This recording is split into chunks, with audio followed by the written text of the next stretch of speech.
Fine. So today we'll be studying about mole concept and stoichiometry. Okay, very important chapter. If you are taking up science after 10th standard, then this all of this theory will come again and again in 11th as well as in 12th. Okay, and also very important theory as far as chemistry is concerned. Now we'll be going into analytical chemistry. We'll be studying that how different quantities, how chemicals they behave in different conditions. Okay, so first of all, we have to study the basic laws which govern the behavior of any particular gas or some fluids. Fluids, matlab those things which take the shape of the container in which you keep, like liquid and gas. But if you take, on the other hand, if you take a solid, then it doesn't matter in which container you keep, it will retain its original shape. तो ऐसी चीज जो shape ले लेता है उसको हम लोग बोलते हैं फ्लूइड्स. तो generally liquid and gases they come under fluids. Okay. So first law that we'll study is pressure volume relationship or Boyle's law. Okay, now this is more concerned about gases. Okay, so यहाँ पे statement क्या दिया है? It states that the volume of a mass of a given mass of dry gas is inversely proportional to its pressure at a constant temperature. Okay, तो एकदम simple language में बताता हूँ. अगर temperature same है, I'm not increasing or decreasing the temperature, then pressure and volume both of them are inversely proportional to each other. अगर तुम pressure बढ़ा दोगे तो volume कम हो जाएगा, अगर तुम प्रेशर कम कर दोगे तो वॉल्यूम बढ़ जाएगा. ठीक है.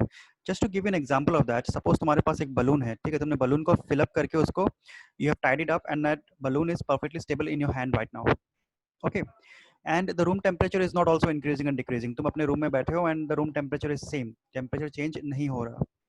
तो अगर तुम बलून को कंप्रेस कर दोगे, कंप्रेस मतलब उसका वॉल्यूम तुमने कम कर दिए, तो वॉल्यूम कम करने पे pressure inside the balloon will increase, है ना. प्रेशर एक लेवल पे इतना बढ़ जाएगा कि अगर तुम ज़्यादा कंप्रेस कर दे तो फिर ज़्यादा प्रेशर की वजह से वो फट जाएगा. ठीक है. और ऑन द अदर हैंड, अगर तुमने बाद में जगह पे वापस एक्सपांड कर दिया, you let the balloon come to its original shape and size, then you will observe that the pressure has also decrease, it has gone back to the normal pressure. Okay, so this is the Boyle's law. The first important law that we'll study: pressure and volume, they both of them are inversely proportional to one another.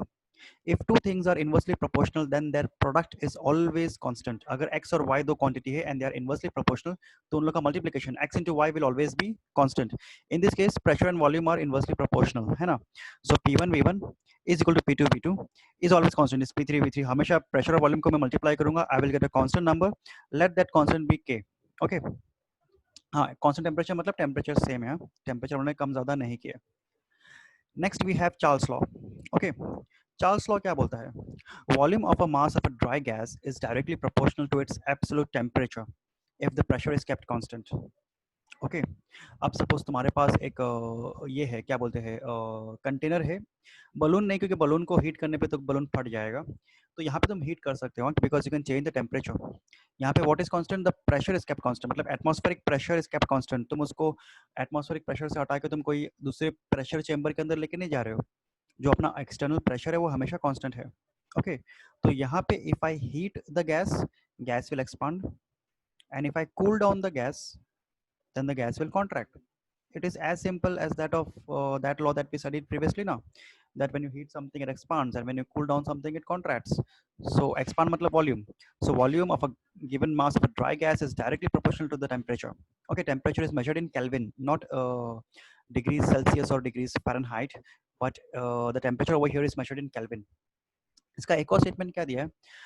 The pressure remaining constant. If the external pressure is kept constant, the volume of a given mass of a dry gas increases or decreases 1 upon 273 of its volume for each 1 degree increase or decrease in temperature. तो अगर temperature 1 degree बढ़ गया, तो volume will also increase by a fraction. What is the value of that fraction? 1 upon 273. In that very same manner, अगर temperature कम हो गया, then volume will also decrease. Gas compress होगा by a particular fraction. कितना fraction? 1 upon 273. Same, increase or decrease के लिए same है. When two things are directly proportional, their product is always their ratio is always constant. Product तो हम लोगों ने यहाँ पे देखे थे, वहाँ पे inversely proportional था, यहाँ पे directly proportional है. So their ratio is always constant. Hence I can say that V1 upon T1 is equal to V2 upon T2 is equal to V3 upon T3. Always the volume and the temperature का ratio will be same, and let us assume that is equal to K. ठीक है। Condition क्या है कि external pressure same होना चाहिए, that is the condition. Next we can derive the gas equation. अब हमने ये देखे थे कि जो वॉल्यूम है, यहाँ पे देखो पहला, यहाँ पे हमने देखे थे कि जो वॉल्यूम है, वॉल्यूम प्रेशर के साथ इनवर्सली प्रोपोर्शनल है। We have it is written over here, in fact if you see carefully it is inversely proportional, है ना। तो यहाँ पे वॉल्यूम को हम लोगों ने पी के साथ इनवर्सली प्रोपोर्शनल में लिए। एंड ऑल्सो ओवर हियर, यहाँ पे हम लोगों ने प्रीवियसली देखे थे कि it is directly proportional. Okay, directly proportional. If you look over here, it is directly, volume is directly proportional to the temperature. Okay, so in this particular case I can say that T ऊपर आएगा, है ना, क्योंकि V and T is directly proportional। तो मैंने दोनों statement को एक साथ मिला के लिख दिया, volume is inversely proportional to the pressure and volume is directly proportional to the temperature. So when I remove the proportionality, I have to add up a constant. So V is equal to T upon P into a particular constant. Okay, तो P जाएगा ऊपर, cross multiply, T आएगा नीचे, तो PV upon T is equal to K, and this PV upon T का value will always be constant. So hence I can write it in different forms. I can say P1 V1 upon T1 is equal to P2 V2 upon T2, which will be equal to P3 V3 upon T3, which is equal to how much? K, where K is any constant number. Okay, it will be a pure number. Okay, now अभी हम लोग next study करेंगे standard temperature and pressure. ठीक है, अब हम लोग ने ये देखे हैं कि हमेशा हम लोग जब भी कोई भी रिएक्शन करते हैं, केमिकल रिएक्शन, तो वो रिएक्शन टेम्परेचर और प्रेशर की वजह से उसका स्पीड इंक्रीज डिक्रीज हो सकता है ना। Suppose you are doing a particular chemical reaction, you have chemical A, you have chemical B, तुमने एक पेट्री डिश में रखे, वो लोग दोनों को तुम रिएक्ट कर रहे हो, तो नॉर्मली एक रिएक्शन होगा।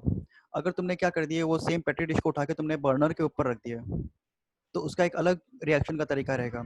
At different situations reactions happen in a different manner. Okay, तो हम लोग कोई भी रिएक्शन जब हम लोग बुक में पढ़ते हैं, कोई भी, जैसे देखो यहाँ पे साइड में एक रिएक्शन दिया हुआ है, H2Cl2 is forming two HCl, ये जो रिएक्शन अपने को दिया हुआ है, तो हमें ये कैसे पता चलेगा कि ये पर्टिकुलर रिएक्शन कौन से टेम्परेचर और कौन से प्रेशर पे हुआ।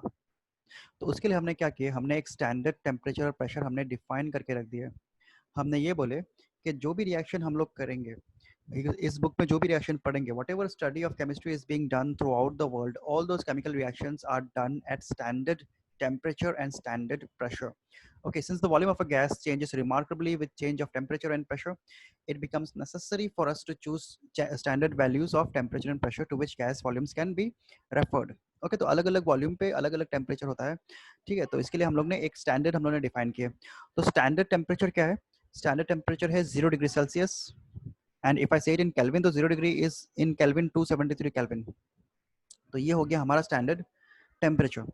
और स्टैंडर्ड प्रेशर क्या है, स्टैंडर्ड प्रेशर है 1 एटमॉस्फेरिक प्रेशर, अपना नॉर्मल जो एटमॉस्फेरिक प्रेशर है, that is the standard pressure. उसको हम लोग क्या बोल सकते हैं, उसको हम लोग ये भी बोल सकते हैं 760 mm ऑफ Hg और 76 centimetre. 760 mm in centimetre is 76 centimetre only. तो या तो तुम 1 एटमॉस्फेरिक प्रेशर करके डिफाइन करो, या तो फिर ये करके डिफाइन करो। तो ये जो दोनों टेम्परेचर एंड प्रेशर है, इसको मैं क्या बोलूंगा, standard temperature and pressure. So in the entire book whatever they have written chemical reactions, we are already assuming it to be happening at standard temperature and pressure. अगर उसके अलावा कुछ दूसरा टेम्परेचर है, कुछ दूसरा अगर प्रेशर है इस केमिकल रिएक्शन में, तो तुम्हें इस एरो, केमिकल रिएक्शन का जो एरो रहेगा, उस एरो के ऊपर नीचे उसको मेंशन करना कंपलसरी है। Suppose one reaction is not happening at 0 degrees, one reaction is happening at 500 degrees. So you have to mention that on arrow. Suppose the reaction is not happening at 1 atmospheric pressure, it is happening at, for example, 10 atmospheric pressure inside a pressure chamber. So you have to mention that. ठीक है, अगर तुम mention नहीं करोगे कि क्या temperature है, क्या प्रेशर है, तो डायरेक्टली ये अज्यूम हो जाएगा कि स्टैंडर्ड टेम्परेचर स्टैंडर्ड प्रेशर है। Okay, next temperature scales. Now you must be knowing about Kelvin absolute scale. Degree Celsius तो पहले बनाया गया था वाटर को लेके, वाटर जहाँ पे फ्रीज होता है वो 0, वाटर जहाँ पे एवेपोरेट होता है वो 100। तो हमने 0 से लेके 100 को 100 इक्वल पार्ट में डिवाइड कर दिए थर्मामीटर के ऊपर लाइन बना के, तो we developed the degree Celsius scale. फिर बाद में Americans they came up with their own Fahrenheit का स्केल, वो अलग रहता है। ठीक है, और फिर बाद में साइंटिस्ट लोग ने ये बोले कि we will take the coldest possible temperature, ठंडे से ठंडा कितना हो सकता है, उसका हम लोग ने क्या नाम दिया, उसका हम लोग ने नाम दिया एब्सोल्यूट जीरो। एब्सोल्यूट जीरो के नीचे तुम नहीं जा सकते, it is impossible. Okay, it is against the law of thermodynamics you cannot go below absolute zero. तो साइंटिस्ट लोग ने क्या किया कि मिनिमम टू मिनिमम टेम्परेचर लिए और उसको लेके बोले कि हाँ ये एब्सोल्यूट जीरो है, विच इज 0 केल्विन। और 0 केल्विन को अगर मैं डिग्री सेल्सियस में डिफाइन करूंगा तो अगर मैं -273 चला गया जीरो से नीचे 273 डिग्रीज नीचे, तो I will attain absolute zero. Absolute zero इतना ठंडा होता है कि इस टेम्परेचर पे the total entropy of the system is zero. मतलब एक सिस्टम जो है ना वो एकदम फ्रीज, मतलब फ्रीज तो नॉर्मली भी हो जाता है, मतलब even the electron will stop revolving around the nucleus, इतना एनर्जी कम हो जाएगा। ठीक है, क्या ऐसा कुछ चीज है 273? नहीं ये थोड़ा हाई कंसेप्ट हो जाएगा, बट 12th में आता है वो, बट फिर भी मैं तुमको एकदम शॉर्ट में बता देता हूँ। It is impossible to reach absolute zero. ठीक है, तुम चाहे कितना भी ट्राई कर लो, तुम्हारे सिस्टम में थोड़ा बहुत एक रैंडमनेस रहेगा ही रहेगा।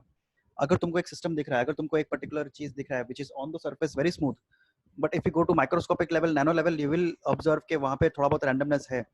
ठीक है, तो minimum to minimum possible temperature is 5 kelvin 4 kelvin. ठीक है, that is also obtain very difficult. Okay, it is obtain by some experimental laboratories. वो बहुत पैसा खर्चा करने के बाद, मिलियंस ऑफ डॉलर्स स्पेंड करने के बाद वो लोग ऐसे मशीन बना सकते हैं। एंड नेचुरली, सर हाँ बोलो। अगर जीरो के तक पहुंचा ही नहीं है तो लोगों को कैसे पता है एब्सोल्यूट जीरो जीरो ही है? अच्छा हाँ, से कम क्यों absolute. -270? Okay fine, very interesting question. ठीक है, अभी देखो हमारे पास एक पर्टिकुलर क्रिस्टल है। ठीक है, एक क्रिस्टल है और उसको हम लोग इस टेम्परेचर पे नोट करेंगे कि उस क्रिस्टल में क्या ऑर्डर है। There is particular this thing, ये देखो स्टोइकोमेट्री भी उधर आएगा, मतलब एक अरेंजमेंट उसका कैसा है, कितना रैंडमनेस है। तो ये टेम्परेचर पे इतना रैंडमनेस है। जितना मैं टेम्परेचर कम करते जाऊंगा उतना रैंडमनेस कम होते जाएगा, उतना मेरा क्रिस्टल स्ट्रक्चर स्ट्रॉन्ग होते जाएगा। Hence at lower temperature things become solid. Now I will assume and I will think and I will go to a particular point जहाँ पे this particular thing obtains absolute stability, absolute order। कोई भी randomness नहीं है। हर एक atom, हर एक molecule कहाँ पे रहेगा मुझे एग्जैक्टली डॉट पता है कि ऐसा ऐसा पूरा ऑर्डर रहेगा। जरा भी रैंडमनेस किधर भी नहीं है। तो अगर मैं टेम्परेचर कम करते जाऊंगा, उस ग्राफ को अगर मैं कम करते जाऊंगा, मैंने देखा कि 100 डिग्री पे इतना है, 0 डिग्री पे इतना है, -100 डिग्री पे इतना है, तो फिर I can draw the graph downwards and I can theoretically I can come to a point and I can say okay fine, if I go to the same, if I go along the same route, then when I reach -273 degrees Celsius, then the particular crystal will obtain absolute stability। ठीक है, तो ये क्या हो जाएगा, absolute zero. Again I am telling you, absolute zero कोई भी scientist कभी भी दुनिया में कहीं पर भी पहुंचा नहीं है। ठीक है, यूनिवर्स में भी अगर हम देखेंगे तो नेचुरली अवेलेबल यूनिवर्स में जो कोल्डेस्ट पॉइंट रहेगा वो 10-15 केल्विन रहेगा, the space between two different galaxies, intergalactic space. तो वहां पे 10-15 केल्विन टेम्परेचर होता है। और in some laboratories they have artificially they have tried to reach 5-6 kelvin like that. Okay, so the coldest possible place in the entire universe, पूरे universe में coldest possible place is inside our earth only, हमने laboratory में बनाए हैं। Okay, और 0 kelvin पहुंचना is impossible. ये एक केमिस्ट्री का लॉ है, तुम परफेक्ट ऑर्डर नहीं पहुंच सकते, थोड़ा बहुत रैंडमनेस हमेशा रहता ही रहता है, ये एंट्रोपी का एक लॉ होता है। ठीक है, तो एब्सोल्यूट जीरो पहुंचना मुश्किल है, और हमने ऐसा थियोरेटिकली डिड्यूस करके हमने बताया कि अच्छा -273 पे एब्सोल्यूट जीरो होना चाहिए। ठीक है, let us go to the next topic, Gay-Lussac's law of combining volumes. Okay, now this is very interesting, I think it was also there in previous year also। यहाँ पे हम लोग एग्जाम्पल के साथ में करेंगे तो अच्छे से समझ में आ जाएगा। ठीक है, अच्छा ये स्टेटमेंट दिया, let me first read out the statement।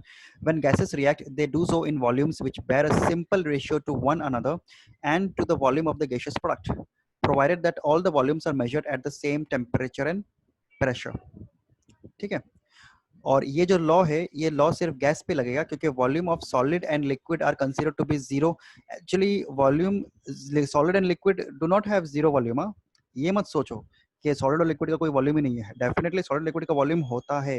लेकिन जब हम केमिकल रिएक्शन जब करते हैं ना, तो हम जो यहाँ पे ये जो H2 का 1 मॉलिक्यूल है, Cl2 का 1 मॉलिक्यूल है, HCl का 2 मॉलिक्यूल है, तो ये केस में हम लोग सिर्फ गैसेस को ही उसके मॉलिक्यूल्स को कंसीडर करते हैं।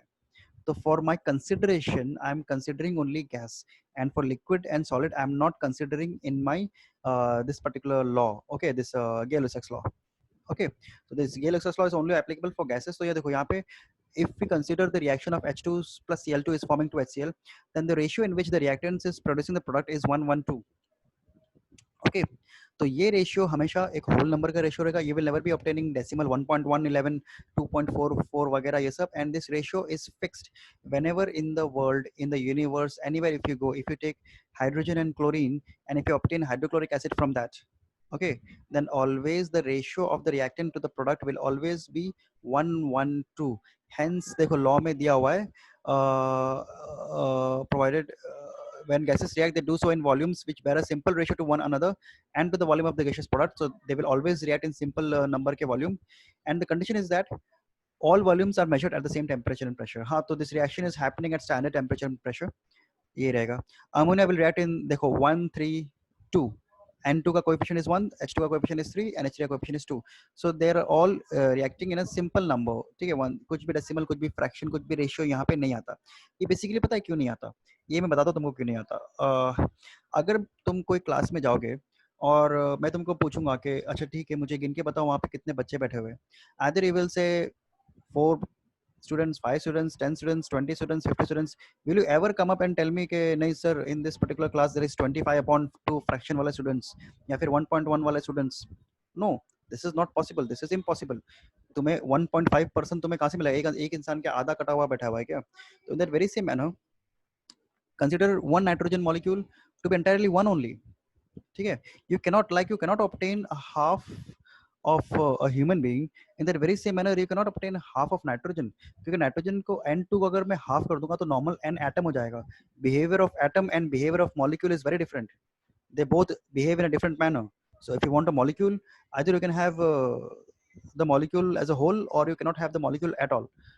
So the ratio that we have to make will be always in simple number. Okay, जैसे ह्यूमन बीइंग का कैसे रेशियो एक सिंपल नंबर में ही रहेगा, in that very same manner यहाँ पर अमोनिया का भी सिंपल नंबर में रहेगा. तो carbon dioxide is 212 which is simple. So this is the basic Gay-Lussac's law.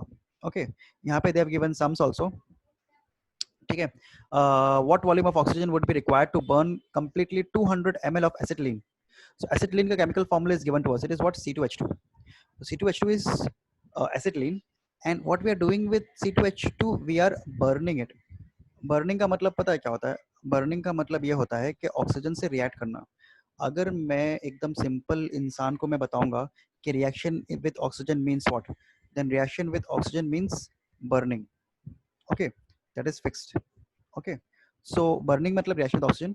So to balance this thing, यहाँ पे देखो C2H2 and O2, हमेशा कभी भी कोई भी तुम हाइड्रोकार्बन को अगर तुम हीट करके अगर तुम बर्न करोगे तो product will always be CO2 and H2O. ये याद रखो. Carbon dioxide is formed when things are burned, और ये hydrocarbons are burned. Acetylene is a hydrocarbon, it contains carbon and hydrogen. तो CO2 और H2 हो जाएगा और फिर तुमको उसको बैलेंस करना पड़ेगा. I hope you remember how we did balancing the reaction in last year. When you come to the class, I will teach you over there.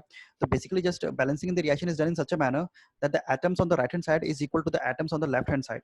तो उस हिसाब से बैलेंस किया गया है. तो अभी बैलेंसिंग करके हमें क्या नंबर मिला? 2 molecules of acetylene is required, 5 of oxygen will produce 4 molecules of carbon dioxide, and water is nil. Now water is nil. Why? Because at the initial point we studied that only gases का volume will be considered.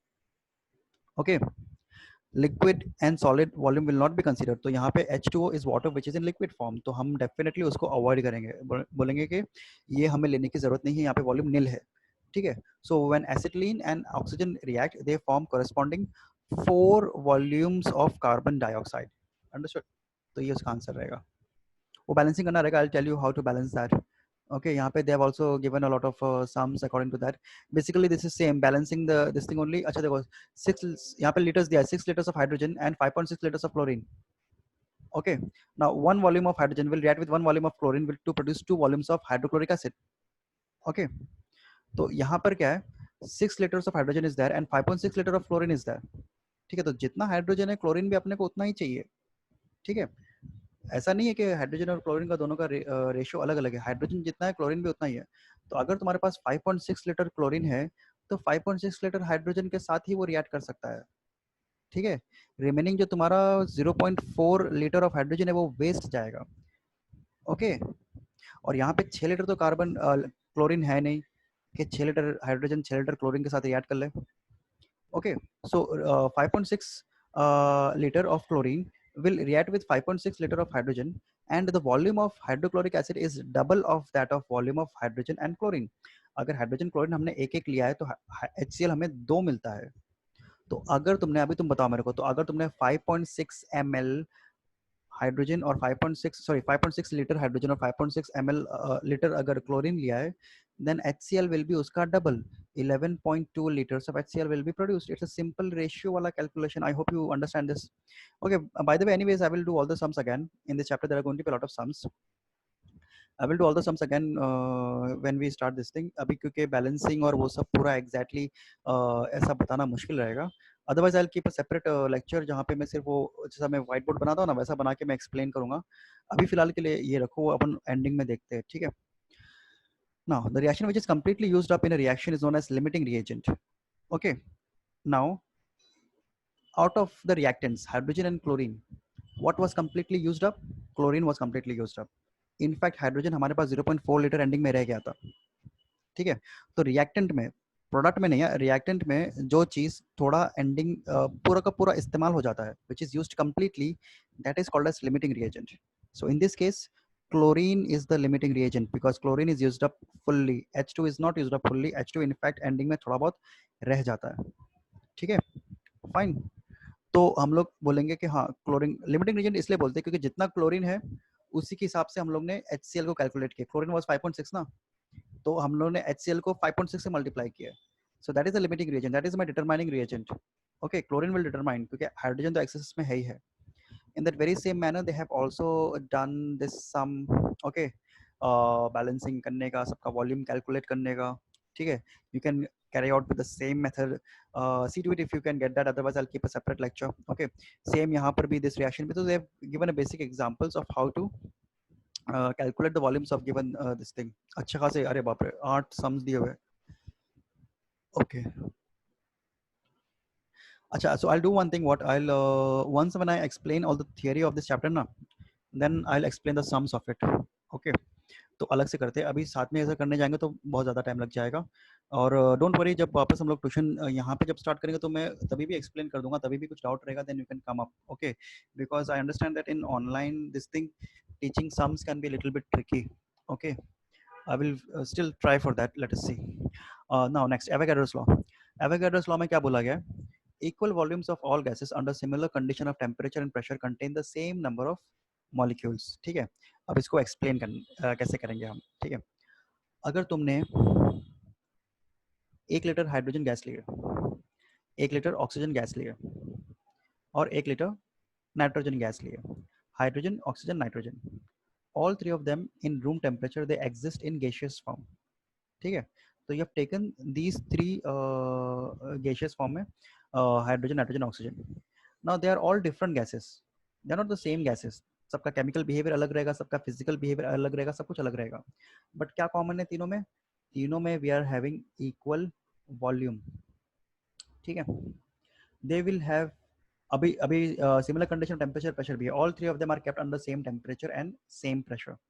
Okay, कुछ किसी को भी अलग अलग condition में नहीं रखे हम लोग ने. Then they all will contain the same number of molecules. Understood? तो यहाँ पे जितने मॉलिक्यूल है फर्स्ट कंटेनर में, सेकंड कंटेनर में भी उतने ही मॉलिक्यूल रहेंगे, थर्ड कंटेनर में भी उतने ही मॉलिक्यूल्स रहेंगे. ठीक है, तो ये एक लॉ है.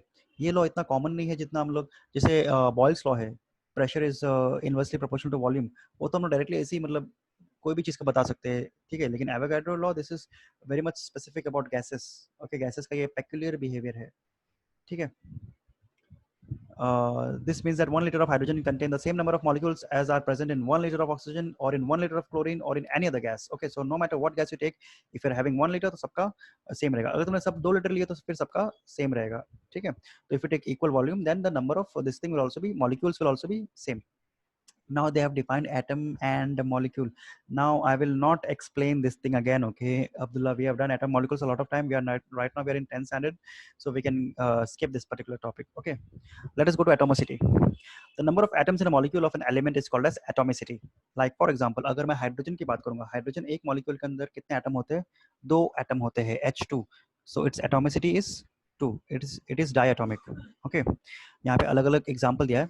ये देखो H मोनो एटॉमिक क्या होता है, inert gases, helium, neon, argon. तो एक हीलियम एटम सिंगल ही घूमता रहता है, वो मॉलिक्यूल फॉर्म नहीं करेगा. It is the molecule is the atom itself. Monoatomic. Diatomic का एग्जांपल क्या है, H2O2 Cl2 N2. ट्राइएटॉमिक का एग्जांपल क्या है, O3 ozone gas. Tetraatomic, octaatomic. So this is all basically atomicity. ठीक है. सो अगर तुम एटॉमिसिटी बोलना चाहते हो तो मतलब एक गैसियस फॉर्म में एक मॉलिक्यूल में जितने भी एटम रहेंगे, that is the atomicity. Now, example based on Avogadro's law. Under same condition of temperature and pressure, you collect 2 liters of carbon dioxide, 3 liters of chlorine, 5 liters of hydrogen, 4 liters of nitrogen, and 1 liter of sulfur dioxide. In which gas sample there will be greatest number of molecules and the least number of molecules. ठीक है. Now, let us see हमारे पास क्या क्या sample है. हमारे पास है, ये देखो, कार्बन डाइऑक्साइड, फिर उसके बाद हमारे पास है क्लोरीन, फिर उसके बाद हमारे पास है हाइड्रोजन, फिर उसके बाद हमारे पास है nitrogen. Carbon dioxide, chlorine, hydrogen, nitrogen, all 4 of them will exist in gaseous form at the room temperature. तो सारे के सारे गैसेस है. और हमने क्या किया, सबको सेम कंडीशन में रखे, same condition of temperature and pressure also. Okay. So according to the Avogadro's law, if the temperature and pressure is kept same, then equal volume will contain equal number of molecules. Understood? तो volume जिसका ज़्यादा रहेगा उसका molecule ज़्यादा रहेगा, volume जिसका कम रहेगा उसका मॉलिक्यूल भी कम रहेगा, वॉल्यूम जिसका इक्वल है उसका इक्वल रहेगा. तो सबसे कम हमारे पास क्या है, हमारे पास है सबसे कम ये कार्बन डाइऑक्साइड सिर्फ 2 लीटर है. क्लोरीन का हमारे पास 3 लीटर है. फिर नाइट्रोजन 4 लीटर है. और फिर 5 लीटर हाइड्रोजन है हमारे पास. ठीक है. सो ग्रेटेस्ट सबसे ज़्यादा हमारे पास है 5 liters of hydrogen. So we have hydrogen highest.